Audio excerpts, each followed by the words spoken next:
আসসালামু আলাইকুম। আজকের ভিডিওটি শুরু করতে যাচ্ছি। একটি ভুয়া নিউজ পাবলিক মাধ্যমে ছড়িয়ে পড়েছিল যে নিউজটি হচ্ছে কারিকুলাম বাতিল হয়ে গেছে। অর্থাৎ 2022 সালের কর্মসূচি অনুযায়ী এনসিটিবি অর্থাৎ আমাদের জাতীয় শিক্ষাক্রম কারিকুলামটিকে বাদ করে দিয়েছে। তো আজকের ভিডিওটিতে এটি নিয়ে আলোচনা করব। তো দৈনিক জনকণ্ঠ এই যে নিউজ পেপারটি রয়েছে, এই নিউজ পেপারে এটি প্রকাশ পেয়েছে যে কারিকুলাম নয়, একটি কর্মশালা বাতিল হয়েছে। তো এখানে যেটা বলা হয়েছে সেটা সম্পর্কে আমরা আলোচনা করব। তো এখানে বলা হয়েছে নতুন কারিকুলাম বাতিল করা হয়েছে বলে দেশের কয়েকটি গণমাধ্যমে সংবাদ প্রচারের পর তা নিয়ে মুখ খুলেছেন জাতীয় শিক্ষাক্রম ও পাঠ্যপুস্তক বোর্ডে এনসিটিবি চেয়ারম্যান প্রফেসর ফারহাদুল ইসলাম। তো যেটা সে বলেছেন, ফারহাদুল ইসলাম যিনি আমাদের এনসিটিবি এর চেয়ারম্যান, তিনি যা বলেছেন, তিনি বলেছেন কারিকুলাম বাতিল হওয়া যে সংবাদ প্রচার হয়েছে তা সঠিক নয়।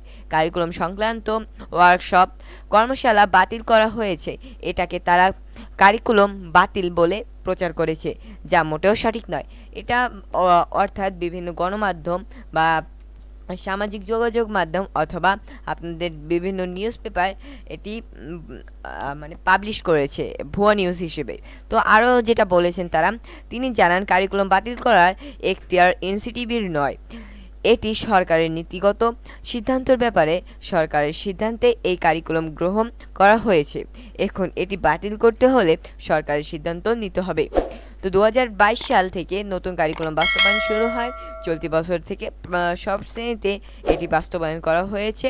এই কারিকুলামের শুরু থেকেই নানা বিতর্ক শুরু হয়। অভিভাবকরা এটি বাতিলের দাবি জানিয়ে আসছিলেন। তো এইটাই ছিল যে আপনাদের নিউজে, আর এটা একেবারেই পুরোভাবেই ক্লিয়ার করেছে আপনাদের দৈনিক জনকণ্ঠ নামে যে নিউজ পেপারটি রয়েছে সেটি। আর আপনারা নিশ্চিন্ত থাকতে পারেন যে আপনাদের কোনো কারিকুলাম বাতিল করা হয়নি। কারিকুলামের কথা মানে বাতিল করার কথা এখানে আসেই না, কারণ এটি বাতিল করার ক্ষমতা একমাত্র সরকারের রয়েছে। এনসিটিবি যারা রয়েছেন তারা এটি বাতিল করতে পারবে না। তো এখানে বলেছে যেটা কারিকুলাম নয়, একটি কর্মশালা বাতিল করা হয়েছে। একটি সামান্য একটি কর্মশালাই কিন্তু বাতিল করা হয়েছে, কারিকুলাম নয়।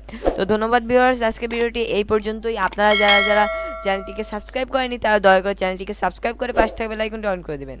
আল্লাহ হাফেজ, আসসালামু আলাইকুম।